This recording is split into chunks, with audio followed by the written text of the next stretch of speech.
ఋగ్వేదంలో ఉంది. హ్మ్. ఋగ్వేదంలో ఒక మంత్రం, ఒక శ్లోకం ఉంది.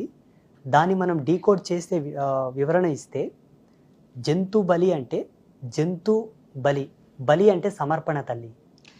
సమర్పించడం, వదిలివేయడం. ఏ మానవుడే గాని భగవంతునికి జంతు గుణాలను విడిచిపెట్టాలని దాని అర్థం.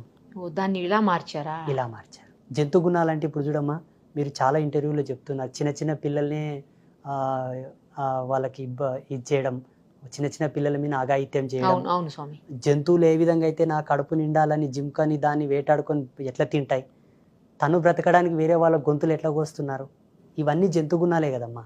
అవును ఈ జంతు గుణాలు వదిలేసి నాతోనికి రా అని చెప్పి ఋగ్వేదంలో ఉన్న ఒక మంత్రం, అది అర్థం. జంతు గుణాలను బలి ఇయ్యాలి, జంతు గుణాలను విసర్జించాలి, జంతు గుణాలను వదిలివేయాలి. యద్గుణం తత్కార్యం అనే దానికి ఇది రూఢి. దాన్ని కాస్త ఇలా మార్చి మంచిగా వాళ్ళ అభిరుచులను